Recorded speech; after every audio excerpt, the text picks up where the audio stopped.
Boa noite, professora Karen. Vamos agora apresentar o trabalho de resolução de exercícios de temperatura, calorimetria e condução de calor. Pode passar. Aqui estamos com a docente, que é a senhora, e os discentes apresentando o trabalho, que no caso aqui, né, somos nós representados aí pelos nós. Pode passar. O primeiro exercício que nós vamos apresentar é sobre escalas termométricas.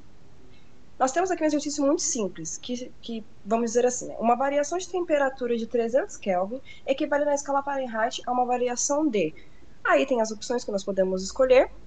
Observando logo ao lado, nós vemos que é só pegarmos uma parte da equação das escalas termométricas, que é da temperatura Kelvin para a temperatura Fahrenheit, substituímos com uma simples regra de 3, nós conseguimos achar a temperatura Fahrenheit, que é 540 Fahrenheit, que seria a opção número 4.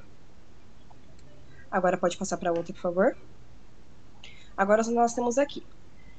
Dois termômetros são colocados no recipiente com água a uma temperatura X. Um termômetro está calibrado na escala Celsius e o segundo na escala Fahrenheit. Sabendo que o valor indicado na escala Celsius corresponde à metade do que indicado na escala Fahrenheit, determine qual o valor dessa temperatura em Kelvin. Temos o ponto de fusão do gelo como 0 grau igual a 32 Fahrenheit igual a 273 Kelvin. O ponto de ebulição da água a 100 graus, 212 Fahrenheit e 373 Kelvin. Agora, para poder resolver essa pergunta, nós temos a seguinte situação. Pode passar. Nós temos aqui F igual a 2 vezes C. Além disso, nós também sabemos que a conversão de unidade de temperatura de Celsius para Fahrenheit é dada por C sobre 100 igual a F menos 32 dividido por 180. Apenas substituindo a nossa variável na equação, nós primeiro chegamos a 9C igual a 5 2C menos 32, assim chegamos C igual a 160 graus Celsius. Multiplicando... Perdão, agora só para nós podermos converter para Kelvin, é só nós mudarmos os números da fórmula. Então, nós temos Q igual a C mais 273, tudo isso daria 473 Kelvin. Agora um pouco sobre transferência de calor. A gente tem aqui um exercício. Na atividade de laboratório, o professor de física propõe que o estudante misture 1 litro de água a temperatura de 100 graus com 500 ml de água a 4 graus. Porém, antes de fazer a mistura e medir a temperatura de equilíbrio térmico, o estudante precisa calcular essa temperatura, né? Considere então as perdas térmicas desprezíveis e que o resultado teórico é igual ao valor experimental. Pode-se afirmar que essa temperatura de equilíbrio vale. Então a gente tem aqui os dados de 1 litro, né, igual a 1000 ml de água a 100 graus e 500 ml de água a 4 graus. A gente sabe aqui que o Q a 100 graus mais o Q a 4 graus, como está em equilíbrio, tem que ficar igual a zero, né? E a gente sabe que Q é igual a MC delta T. Então, substituindo na fórmula ali, a gente acha 1000 ml de água vezes o C da água, vezes o TF menos C, mais 500, que é 500 ml de água, mais o C da água, vezes TF menos 4, que é igual a zero. Então, resolvendo essa equaçãozinha, a gente chega que essa temperatura é de 68 graus. Dilatação térmica. Pode passar.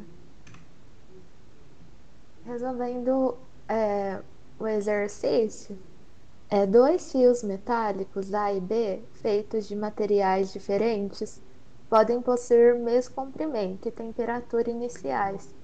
Quando a temperatura aumenta para um valor T, os comprimentos de A e B aumentam 2% e 6%, respectivamente.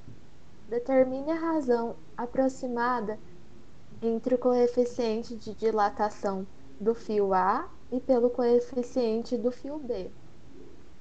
Uma breve explicação sobre a dilatação térmica. O aumento da temperatura faz com que a vibração entre os átomos comece a distanciar.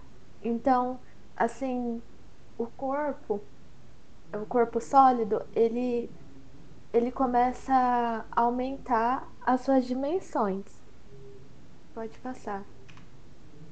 E para resolver esse exercício, a variação da temperatura sofrida entre os fios pode ser resolvido pela seguinte equação, que é a variação do comprimento igual ao comprimento inicial vezes o coeficiente de dilatação vezes a variação de temperatura. Então, a variação do comprimento é o equivalente a 2%, que é 0,02, que é igual ao comprimento inicial vezes o coeficiente de dilatação. E esse é o equivalente ao, ao ΔT do valor A, do fio A. E do valor B,